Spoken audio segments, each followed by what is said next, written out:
Lord, may the words of my mouth and meditation of each and every one of our hearts be acceptable in your sight, your strength and our redeemer. A few weeks ago, we read the story about how David said to Nathan, "It's not right that I'm living in a house of cedar and God's chest is staying in a tent. I'm going to build God a temple of cedar." And Nathan said, "Sounds good to me. Go ahead and do it. God's with you." And then Nathan goes to bed that night and God speaks to him in a dream and says, "No, you are not to build me a house. You're a man of war. You have blood on your hands. Rather, your son will build me a house." That's what we read this morning. The story of Solomon building the temple. Now, in this passage where God talks, he says that there will always be one of David's descendants sitting on the throne, providing that that person walks in my ways and goes after the things that I would want. Now, last week Solomon asked for wisdom to govern the people. This week Solomon builds God's temple to God's direction. God said, this is how big you make it, this is what you use for it, etc., etc. And Solomon followed all that stuff. But we heard last week that he sacrificed at the high places. Now, you and I might think of high places as being places where people went to worship God. But they weren't. The high places were, as mentioned here, were places where people worshiped other gods. Back a long time ago, back in Leviticus, when the law was first told, God said that you, the Israelites, my chosen people, are not to marry outside of your people. When you go in and you conquer a land, do not take their women as wives. You are only to marry within your own kind. Why? Was God prejudiced? No. God knew that if the men of Israel married women from other traditions, that they could kind of be pulled into those other traditions. Guy marries a woman, wants to make the woman happy. Why? Happy wife, happy life. Solomon married foreign women. And he wanted to make his wives happy. And so he built them temples for their gods. Number one commandment. Love the Lord your God and serve him only.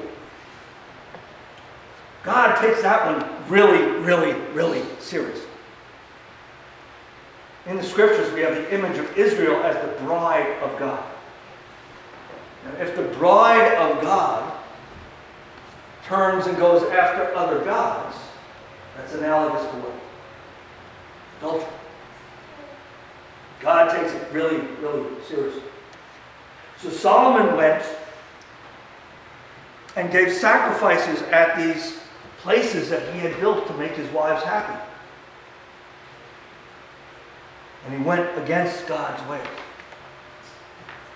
Later on, God says, "I'm not going to destroy the kingdom while you are king because of your father. Because I loved and honored your father. But after you go, the kingdom is split in half.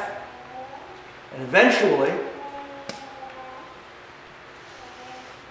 in Israel is wiped out, and Judah, the remaining kingdom where Jerusalem is, I'm pretty sure it's good. An army comes in, Babylon comes in, and destroys the city. And they knock down the temple. And they cart the people off to exile. Now, this presents a real dilemma to the Jewish people. You remember the first time God revealed God's self to humanity? Garden of Eden, right? Adam and Eve heard the sound of God walking in the garden. So to Adam and Eve, God was like a person. God walked around like you or I do. They hid from God. God calls out, where are you? Very much like a person. Abraham, in his tent, with his wife, 3 strangers show up. 3 men show up. One of those men is God. Now God calls down fire and brimstone on Sodom and Gomorrah. Over time, God began to reveal more and more of God's self to the people as they were able to comprehend it. God came to people in ways that they could understand. At the time of Solomon in the first temple, the understanding was that the temple was the place on earth where God was. Specifically the Holy of Holies, which is the farthest back space in the temple where the Ark of the Covenant, the chest holding the tablets of the 10 Commandments, was placed. That's where God was.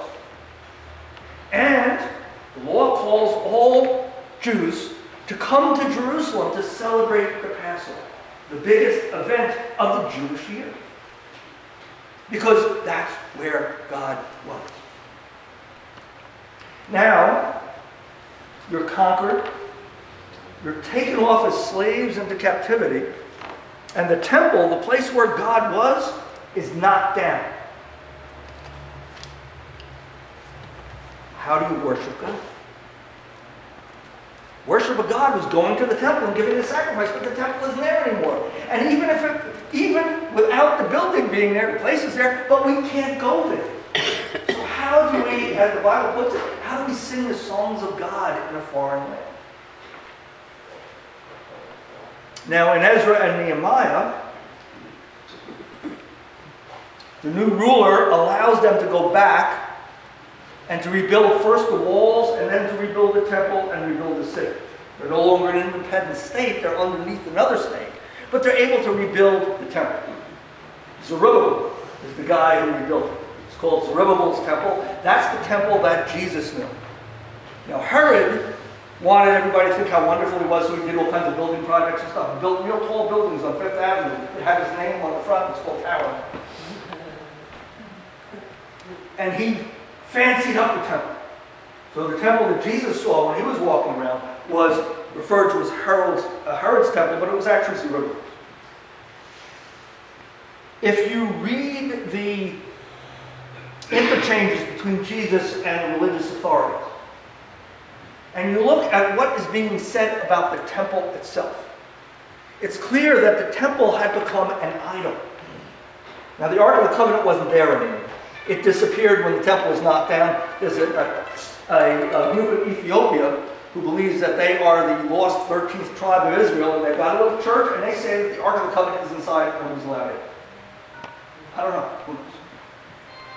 You still have the Holy of Holies, and you still have the curtain and all those kind of things that separated the Holy of Holies from the rest of the temple. But it had become an idol. You served the temple rather than serving God. And Jesus said that the temple would, he said that not 2 stones would stand one on top of another, but every one would be torn down. That happened in 70 AD when the Romans sacked the city.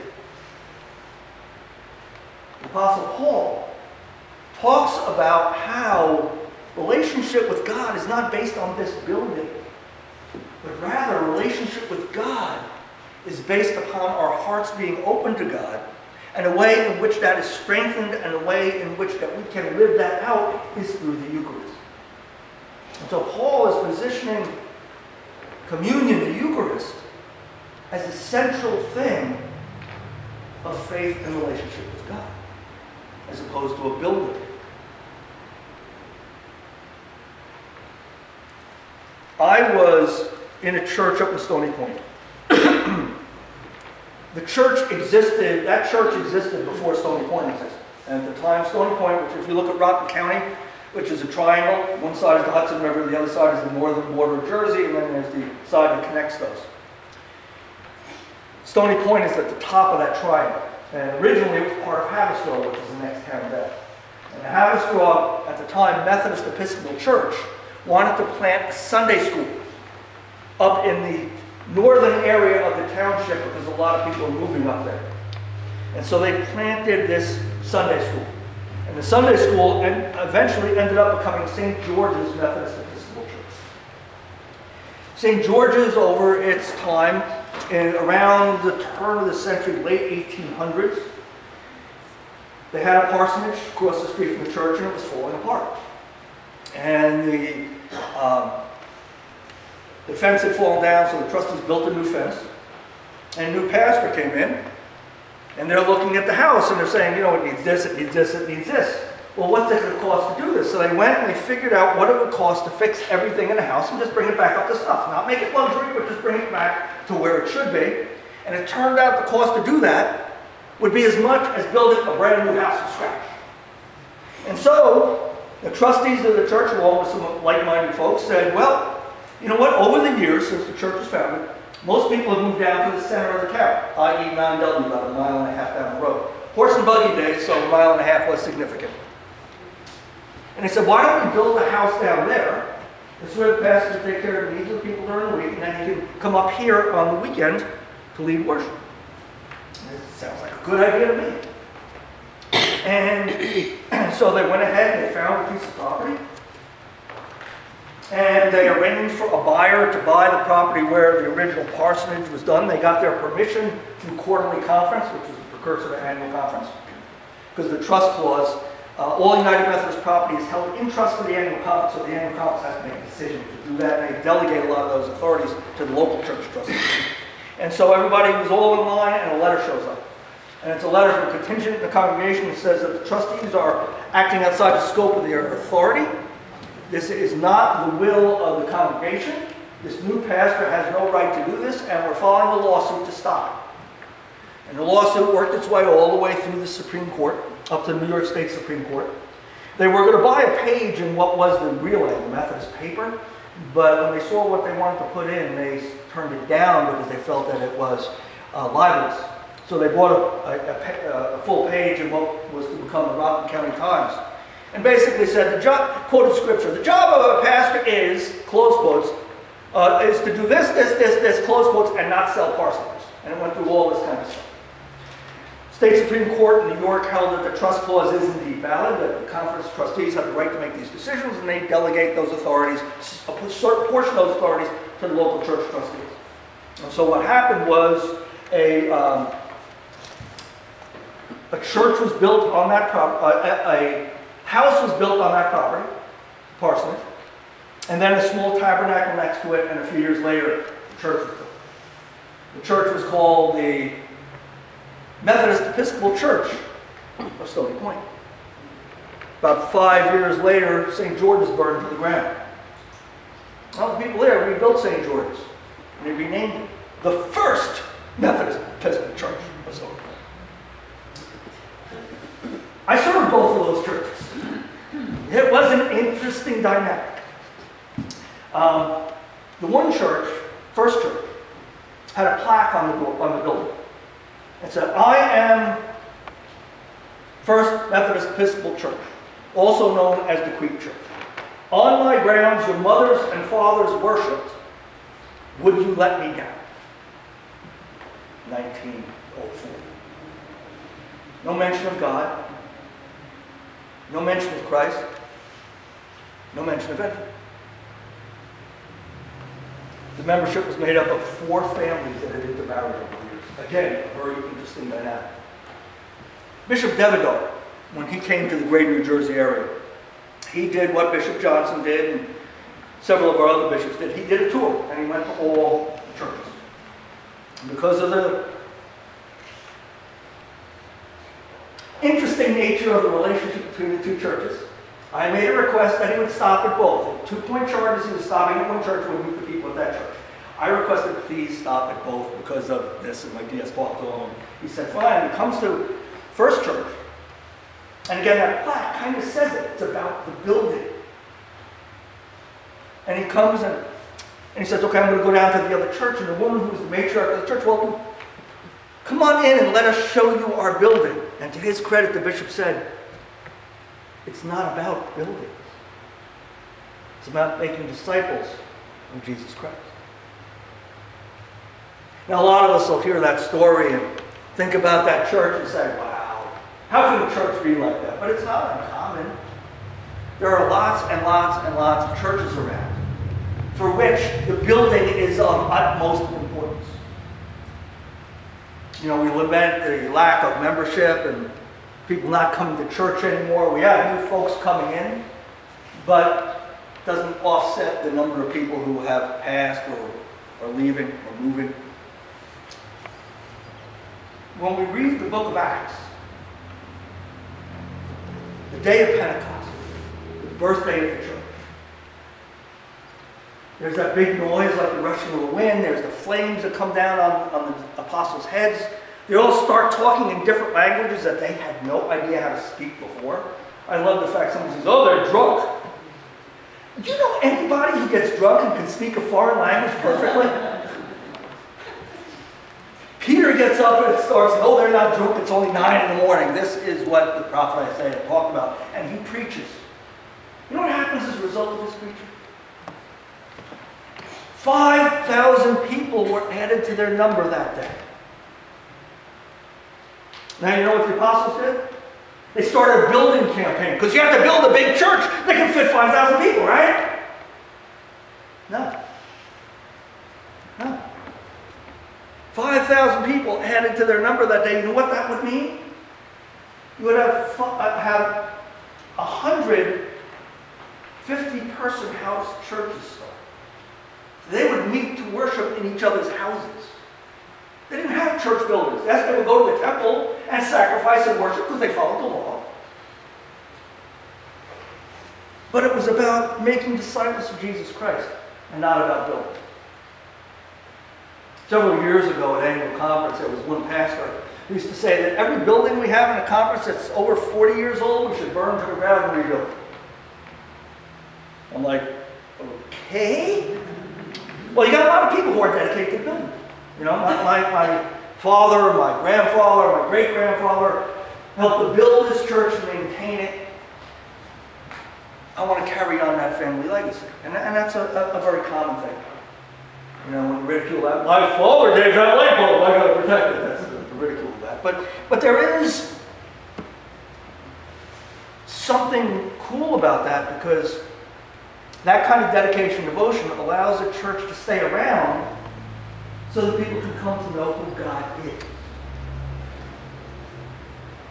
Having a church building, you know, his theory was we spend so much money on maintaining old buildings that if the buildings were newer and required less maintenance, we'd have more money to do mission, to make a difference in the lives of people, to make disciples, to ease suffering, to do those kind of things.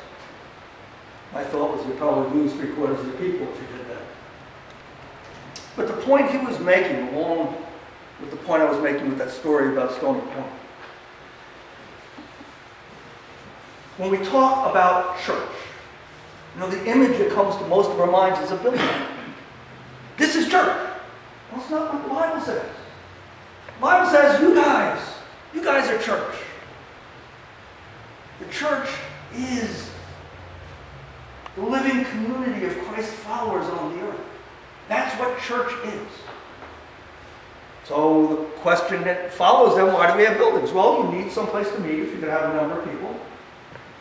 I mean, we have had in excess of 100 people here, at least since I've been here. We normally have about 50 or 60 during the year when everything's up and running. I don't know many of us who have a house that can fit 50 or 60 people, much less 100. So you do need to have a space where you can worship. You also need to have a place where you can do mission from. Anybody here imagine doing the back-to-school giveaway in their house? Talk about chaos, right?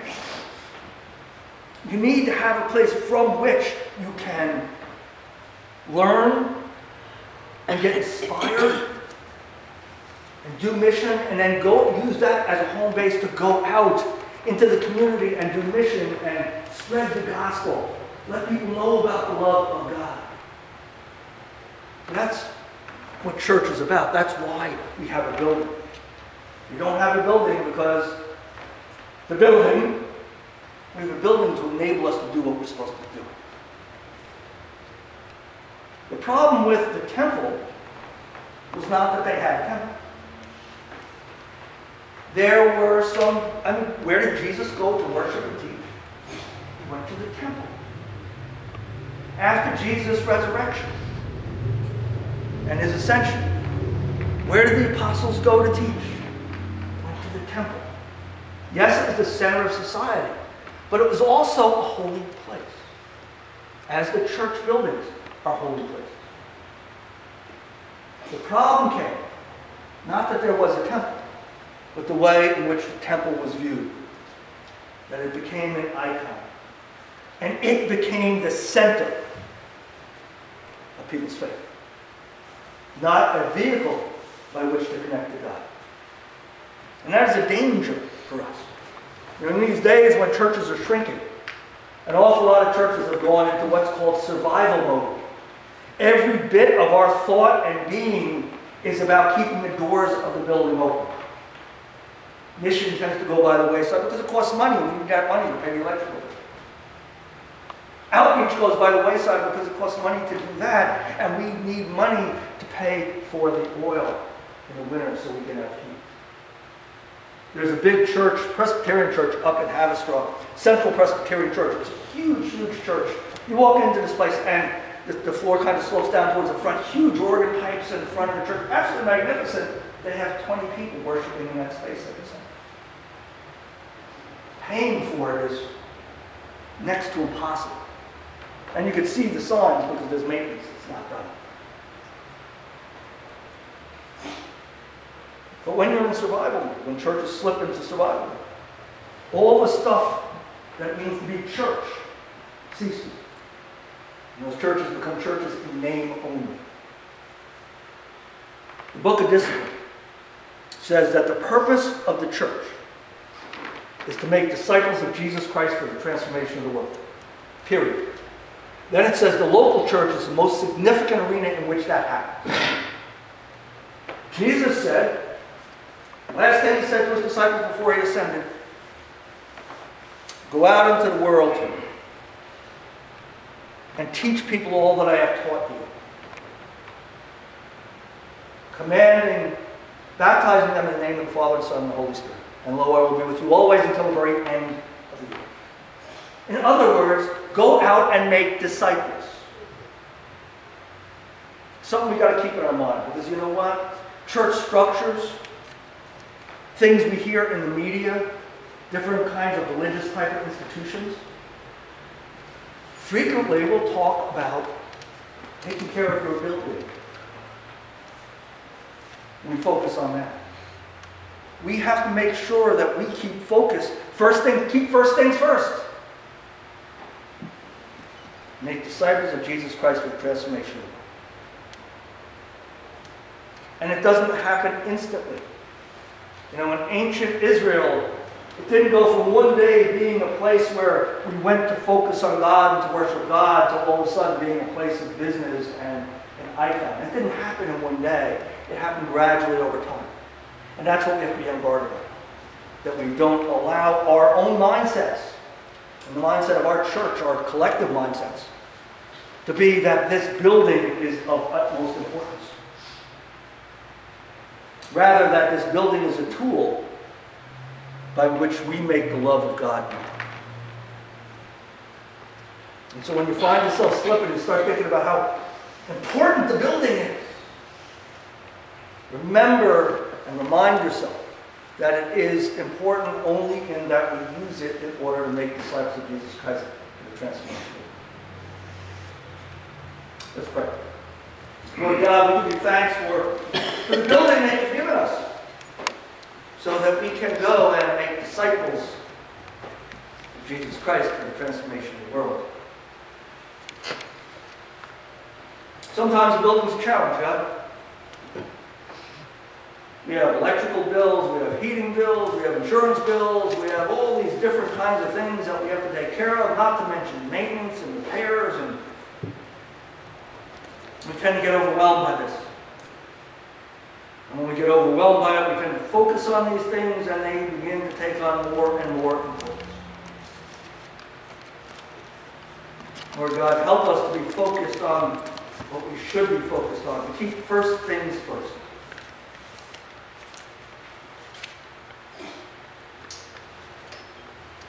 Lord God, an awful lot of people have come to know Jesus Christ in this place. I had an opportunity to meet several of them yesterday. And they love the building because of what it represents. So God, I would ask you to nurture that feeling in us. That we love the building not because of the building, but because of what the building represents. And the interactions that we've had with you in this place. So God, as we come this morning to worship in this holy place, we bring with us concerns, cares, anxieties. Some are stilled by being in this place, but some persistently nag us. And so you've told us that we are to bring our concerns to you, to lay them before you, and that you will ease our fears and our anxieties. And so we come naming these anxieties and the folks who are in the middle of them, that we might sense your presence with us and be calm so that we can continue to do our mission. For the family